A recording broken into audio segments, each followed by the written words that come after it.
Hate it at 9 o'clock. You got to go all day, but we'll shoot around a bit later.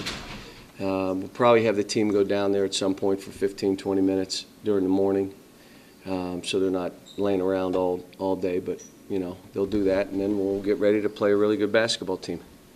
How important is the guard matchup? You talked about, you know, your guys obviously good timing to have them play a little bit better in that last Yeah, game. it is. But, you know, everybody's trying again.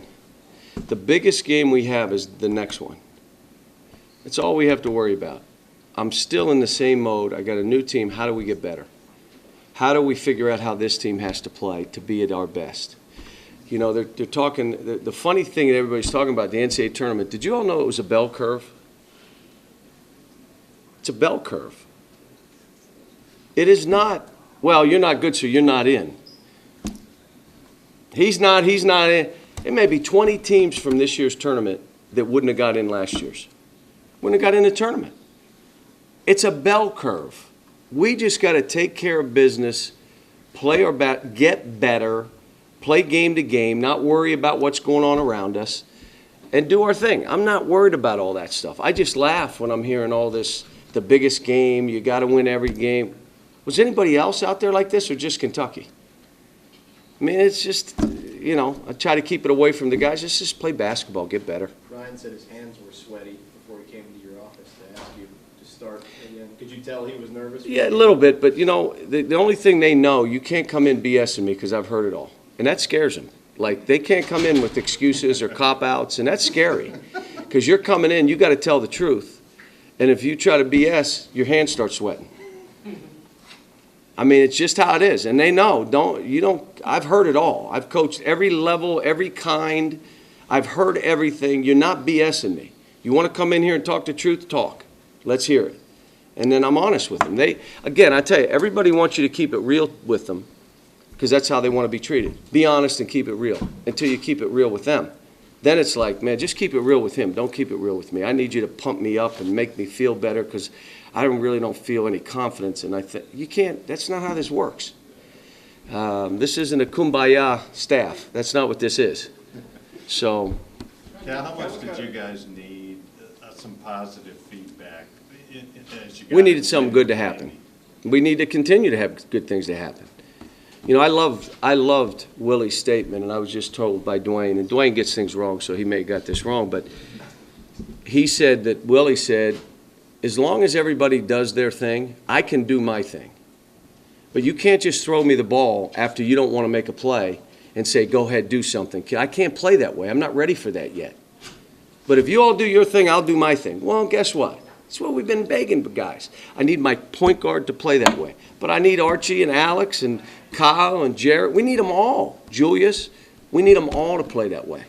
So that everybody just do what you do will be fine. What's happened is you got a couple guys that don't want to show for a game and expect this guy, that guy, and then throw him the ball and put it on him. Or I don't want to take the shot, so I'll give it to the worst guy on the court shooting the ball because I don't want it. We can't play that way. And that's why I said when somebody came in and watched us, said your team looks tentative. The guy that came in and said, man, I love the energy in the building.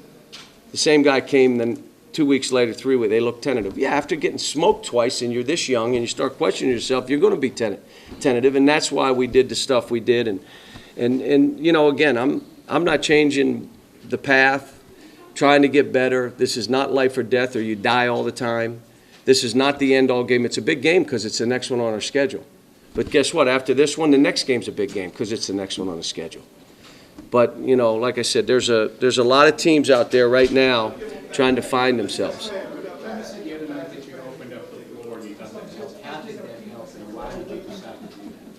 Because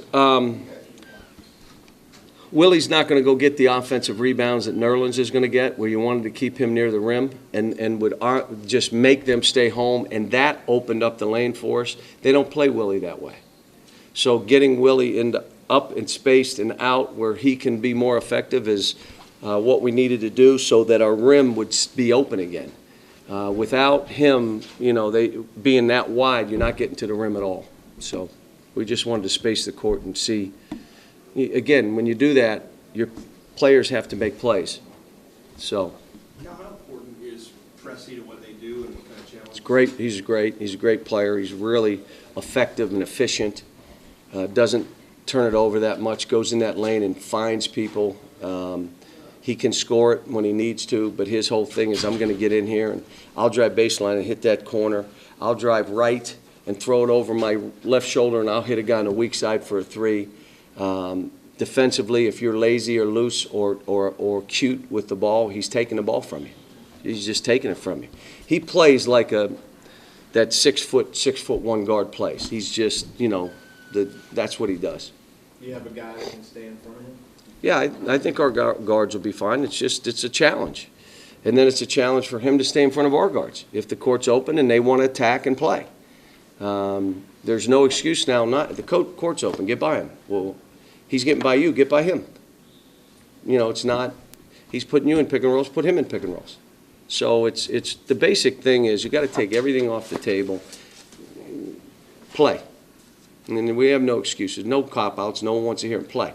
You have an opportunity, we have enough, we're a good enough team, we're just going to have to play. Archie said just now that he would take his point guard over Phil Pressey.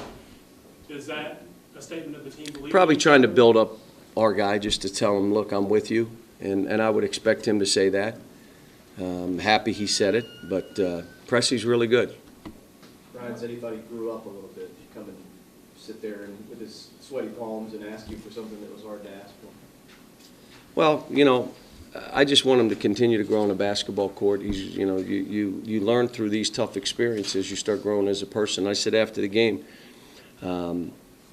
I've been spoiled for 8 years. You're winning 30-some games a year for, not a year, like 8. And then you're going through what we were going through, no point guard, all the stuff, and then you're waking up with some anxiety. That should be a good feeling. It's a good feeling. There's thousands of coaches out of the business would love to feel that feeling in the morning. You're feeling, be grateful. And so there's a lot of learning for all of us through this stuff. But bottom line is, are we improving? Are we getting better? This is the next challenge. If you want something good to happen, you're going to have to make it happen because this team attacks the glass. If we ball watch, you get beat. You have no chance of beating them. If you don't physically check out, if you're ball watching, they're sending three. If you're not down in the stance ready to play, they got 2 or 3 guys that can break you down on the dribble, not just their point. If you're not physical in the post, you're going to get chucked. You better be down and ready. They're a good team. They're top. They've been top 20 most of the year. They lost a couple road games. They kind of did what we did a couple years ago, where we couldn't win a road game. And they're coming into this game, and with the idea we got to change our fortunes, and we're trying to do the same. So it should be. 2 teams should be fighting each other. That's what it should be. How's your wiffle ball swing? Now, I don't know what we're going to do. We may do something, we may not. I'm going to watch practice and figure out, that was something that we did, and whether we'll do it again, I don't know. I mean, it's just, you get a feel for stuff, and you just say, hey, let's try something different. But, we won't go bowling, I'll promise you that. But. What about Oriaki? And I know he considered here when he transferred. Yeah. Did you think you had him? I mean, how close did you? No, I met with he and his family. He's a great kid, great, and terrific basketball player, really physical and tough. Has made them, without him, they're not the same team. Without him, they're not where they are right now. So it was a great pickup for Frank, and I just watched their Florida game. They're a good team.